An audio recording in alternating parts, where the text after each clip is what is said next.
Hello brilliants. अभी हम कर रहे हैं सेवन्थ क्लास के लिए chapter 12 science reproduction in plants. Plants अपना रिप्रोडक्शन अपने जैसे प्लांट्स को जन्म सेक्सुअली और एसेक्सुअली दोनों तरीके से कर सकते हैं। तो जो सेक्सुअली रिप्रोडक्शन होता है वो हम आगे पढ़ेंगे, और अभी जो पढ़ रहे हैं हम वो है एसेक्सुअली रिप्रोडक्शन। वो कैसे करते हैं, जिसमें हमारे पास सामने है एक्टिविटी 12.1, जिसमें वेजिटेटिव प्रोपेगेशन के द्वारा पौधे कैसे रिप्रोड्यूस होते हैं उसके बारे में हम अभी पढ़ेंगे। ये एक्टिविटी 12.1 और 12.2 जो ये फिगर है ना, एक्टिविटी 12.2, एक्टिविटी 12.3, इनके अंदर हम इन चीज़ों को देखेंगे अभी। Activity 12.1, cut a branch of rose और champa with a node. This piece of branch is termed a cutting. bury the cutting in the soil. A node is a part of stem branch at which a leaf arises. तो ये आपको क्या करना है, एक चंपा या रोज का एक जो ब्रांच है वो तोड़नी है, एक स्टेम तोड़नी है जिसके अंदर एक नोड होनी चाहिए, गांठ होनी चाहिए। जैसे ये ना, यहाँ पर ये गांठ सी है, ये आपको तोड़नी है और इसको मिट्टी में लगा देना है। इसे कटिंग कहते हैं। जो ब्रांच का जो पीस काटा गया है उसे कटिंग कहेंगे। और नोड क्या होता है, ब्रांच के अंदर ये वो पार्ट होता है जहां पर कोई भी लीफ अराइज होता है, लीफ पैदा होता है। देखिए ये बर्ड नजर आ रही है, right. Water the cutting every day and observe its growth. Observe and record the number of days taken for roots to come out and new leaves to arise. आपको अब उस कटिंग को क्या पानी डालना है डेली की डेली, और उसकी ग्रोथ को देखना है कि कैसे वो बढ़ता है, कितने टाइम में पत्ते आते हैं, कितने बढ़ते हैं, कितने आते हैं। और इस रिकॉर्डिंग को कुछ दिनों के लिए कीजिए, और ये चीज़ देखिए कि भाई उसके अंदर कितने दिनों में रूट्स आ गई है और कितने दिनों में पत्ते आ गए हैं। फिर try the same activity by growing money plant in a jar of water and record your observations. You must have seen flower buds developing into flowers. Apart from flower buds, there are buds in the axial point of attachment of the leaf at the node of leaves which develop into shoots. आपने कभी देखा होगा जब फूल खिलना start होता है पौधों के अंदर, तो वहाँ से एक कली निकलती है, बर्ड्स निकलती है, और फिर वो कली वो फ्लावर में कन्वर्ट हो जाती है। इसके अलावा पौधों के अंदर जहाँ पर ये नोड्स है ना, यहाँ पर पत्ते भी उगते हैं, ये भी कलियाँ होती है जो कि आगे सूट में कन्वर्ट हो जाती है और वो एक नई ब्रांच बना देती है। क्लियर है। एक्सिल, एक्सिल कौन सा, एक्सिल की डेफिनेशन हो गई है point of attachment of the leaf at the node. Node के पास जो पॉइंट ऑफ अटैचमेंट होती है, जो जो ज्वाइंट होता है ये यहाँ पर, तो इसे एक्सिल कहेंगे। और ये कन्वर्ट हो जाती है बर्ड आगे एक नई सूट में, एक नई ब्रांच के अंदर। आपने देखा मनी प्लांट के अंदर भी ऐसा होता है, वहाँ से ऐसी जो एक्सिल से एक नई ब्रांच निकलती है और वो ब्रांच फिर एक नई बेल में कन्वर्ट हो जाती है, फिर हम उसे धागे से बांधते हैं और एक अलग डायरेक्शन भी दे सकते हैं उसको। तो ऐसे कई ब्रांचेस निकलती है जो सूट्स में कन्वर्ट हो जाती है, ब्रांच में कन्वर्ट हो जाती है, और वो कन्वर्जन होता है वो एक एक्सेल का होता है जो नोड से स्टार्ट होता है। These buds are called vegetative buds. A bud consist of a short stem around which immature overlapping leaves are folded. The vegetative birds can also give rise to new plants.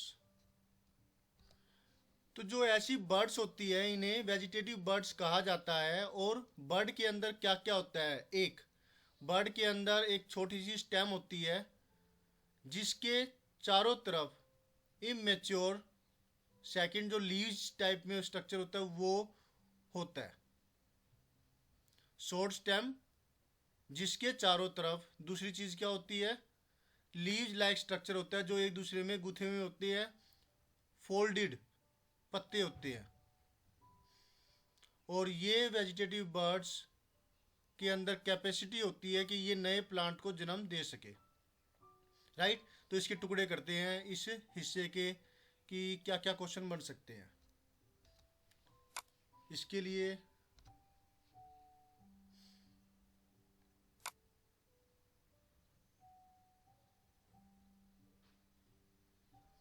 ये क्या हो जाएगा, vegetative birds के लिए definition होगी।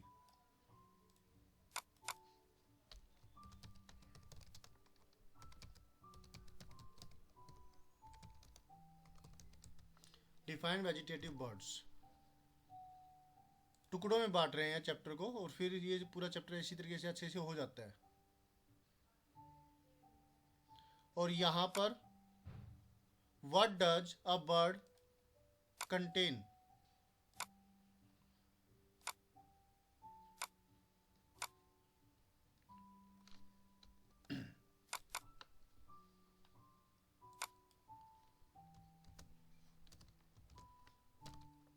What does a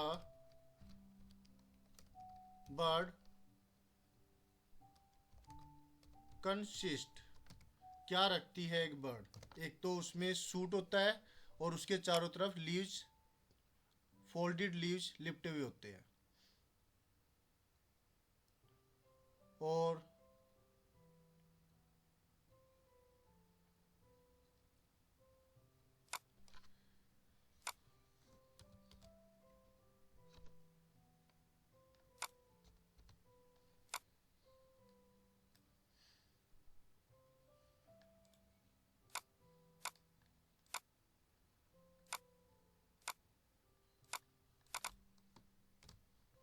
इतना part हो गया। अब the vegetative buds can also give rise to new plant. तो ये इंफॉर्मेशन है सिंपल सी कि वेजिटेटिव बर्ड्स है वो नए प्लांट को जन्म दे सकती है। अब आगे एक्टिविटी 12.2। तो एक्टिविटी 12.1 में आपने देखा कटिंग के थ्रू आप नए पौधे को जन्म दे सकते हो। और अब एक्टिविटी 12.2 उसमें क्या है, चलिए देखते हैं। Take a fresh potato, observe the scars on it with the help of magnifying glass. You may find birds in them. These scars are called eyes. तो ये आइज की डेफिनेशन हो गई कि आपने कभी पोटैटो को देखा और उसको मैग्नीफाइंग ग्लास से देखे हैं तो उसके अंदर आपको क्या है, थोड़े से धब्बे से नज़र आएंगे। वो धब्बे से एक्चुअल में क्या होती है, ये जो स्कार्स लाइक स्ट्रक्चर आपको नज़र आता है, डॉट लाइक स्ट्रक्चर जो नज़र आता है, ये एक्चुअल में आइज होती है। इन्हें आइज कहा जाता है।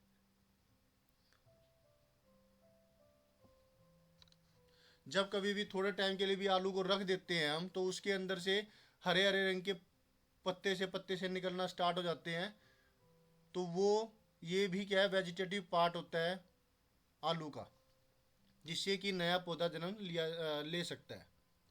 तो इसके लिए मैंने ये क्वेश्चन बना दिया, what do you mean by eyes in potato, how can we see the eyes in potato. Okay, cut a few pieces of a potato each with an eye and bury them in the soil. Water the pieces regularly for a few days and observe their progress. What do you find? आपको करना क्या है कि ये इस तरीके से कुछ आइस के पीसीस काट लीजिए जिसमें एक आई हो और उसे मिट्टी में दबा दीजिए, उसे लगातार पानी दीजिए और कुछ दिनों के बाद आपको देखने को मिलेगा कि उसके अंदर क्या है, एक नया पौधा जन्म ले चुका है. Okay, what do you find? You will find that you will have got few more plants of potato. अब आगे है, ये अदरक है, ginger with new plants sprouting from it. इसमें भी इसी तरीके की जो आइस टाइप स्ट्रक्चर होते हैं, कुछ यहाँ पर भी इसमें ये पोटैटो की तरह जन्म ले सकते हैं, नए पौधे निकल सकते हैं. Likewise, you can also grow ginger or turmeric.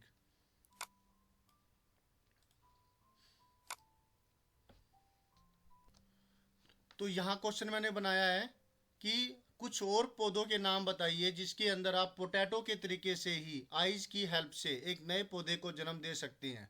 तो वे एग्जाम्पल है, जैसे जिंजर हो गया, टर्मरिक हो गया, राइट. अब हम ब्रायोफाइलम के बारे में पढ़ने जा रहे हैं.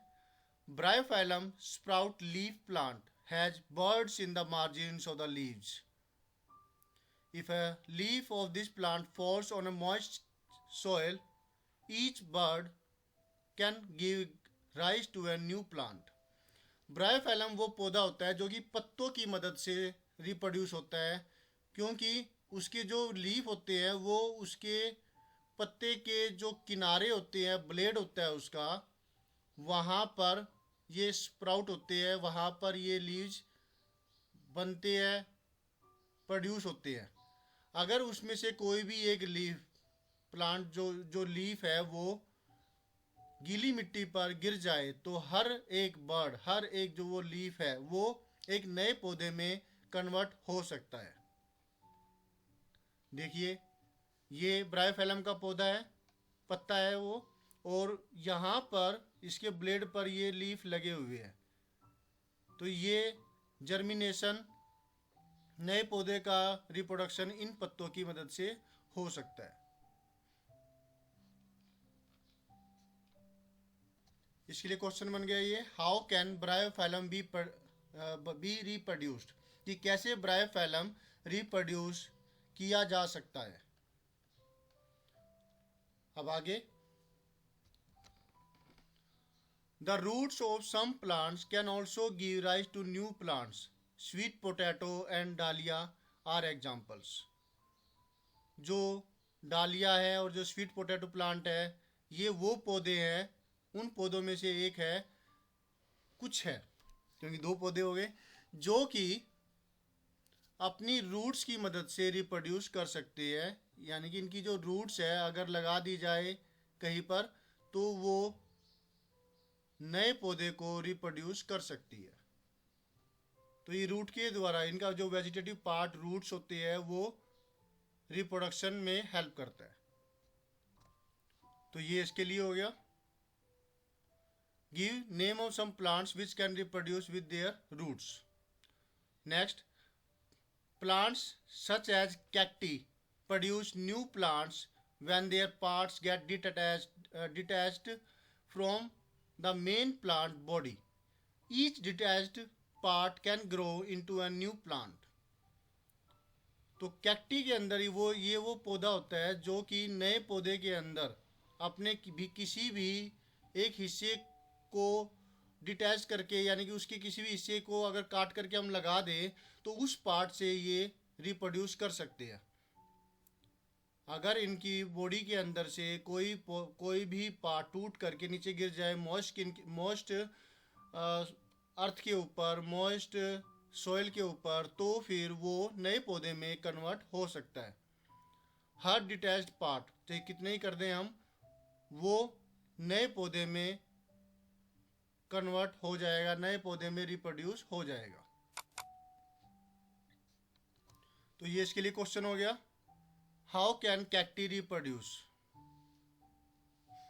अब भुजो का कोई क्वेश्चन है, देखें क्या है।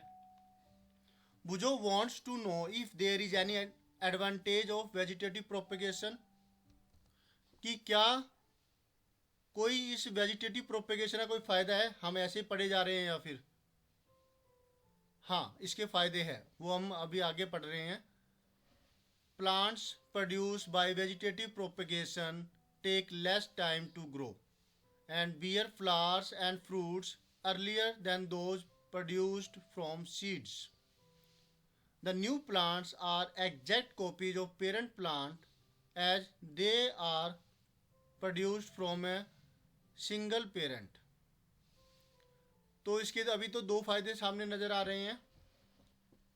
प्लांट्स जो पैदा होते हैं इस वेजिटेटिव प्रोपेगेशन के थ्रू, ये कम टाइम लेते हैं बढ़ने में और फूल देने में, फ्रूट्स देने में, उन पौधों के मुकाबले में जिनका जन्म बीज से हुआ है। तो ये इसका एक फायदा है। ओके, तो इसलिए वेजिटेटिव प्रोपेगेशन करना फायदेमंद रहता है, क्योंकि ह्यूमन कोई काम भी ऐसा नहीं करता जिसके अंदर फायदा ना हो। फायदा है तभी वो उस मेथड को डेवलप करता है ताकि हमारी डेवलपमेंट हो सके, राइट। तो इसलिए वेजिटेटिव प्रोपेगेशन की जाती है। तो जो ये भुजो का जो आंसर था वो नीचे था, तो वही मैंने यहाँ पे कर दिया, और जो यहाँ ये क्वेश्चन जो आंसर था इसके लिए क्वेश्चन भुजो वाला ऊपर वाला बना दिया। ठीक है, आगे। अब ये जो एग्जैक्ट कॉपी क्यों होती है, बिल्कुल वैसे ही नज़र क्यों आते हैं पौधे जैसे कि उनकी वेजिटेटिव प्रोपेगेशन के अंदर,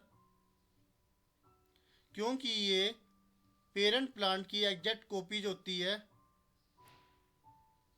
ऐसा इसलिए होता है क्योंकि वो एक सिंगल पेरेंट से ही प्रोड्यूस होते हैं, अलग अलग से नहीं। क्योंकि अगर मान लिया दो पौधों सेक्सुअल और एसेक्सुअल, मतलब जो सेक्सुअल रिप्रोडक्शन से होते हैं, तो उसमें किसी दूसरे पौधे को साथ में मिलाया जाता है, तो जिसकी वजह से क्या होगा कि उन दोनों के गुण इसमें आएंगे और फिर उसमें थोड़ी सी अलग सा होगा कुछ। लेकिन यहाँ पर सिर्फ एक सिंगल पेरेंट से ये पौधा पैदा होता है वेजिटेटिव प्रोपेगेशन के अंदर, इसलिए ये एग्जैक्ट कॉपी होती है पेरेंट प्लांट की। Why are the new plants exact copies of the parent plant? Right? अब आगे, later in this chapter you will learn that plants produced by sexual reproduction have characters of both the parents. Plants produce seeds as a result of sexual reproduction. इसके बाद अब आप chapter में पढ़ेंगे, ये तो एग्जैक्ट कॉपीज थे, लेकिन आगे वाले के अंदर उसके अंदर कैरेक्टरिस्टिक्स दोनों पौधों की होती है, क्योंकि वो सेक्सुअली रिप्रोड्यूस होते हैं, और जो सीड्स का जो बनना है वो ऐसे ही प्लांट्स के अंदर फिर होता है। प्लांट्स सीड्स बनाते हैं सेक्सुअल रिप्रोडक्शन के द्वारा। ओके स्टूडेंट, तो फिर इसके बाद का टॉपिक बर्डिंग और जो दूसरी चीज़ें हैं वो हम पढ़ेंगे, समझेंगे नेक्स्ट वीडियोज़ के अंदर। तब तक के लिए always have a great time. अगर आपको वीडियो पसंद आया प्लीज़ इसे लाइक कर दीजिए, सब्सक्राइब कर दीजिए अगर अब तक सब्सक्राइब नहीं किया। सब्सक्राइब करने के बाद बेल आइकन का बटन दबाना मत भूलिएगा, ताकि आपको लेटेस्ट अपडेट मिलती रहे और मुझे भी जोश मिलता रहे, और मैं आपके लिए ऐसे ही वीडियोज़ लाता रहूँ। मैं लगातार आपके लिए मेहनत कर रहा हूँ और उसके अंदर और अच्छे तरीके से कराने की कोशिश की जाएगी, ताकि आपके लिए ज़्यादा से ज़्यादा पढ़ाई आसान हो जाए। बाय।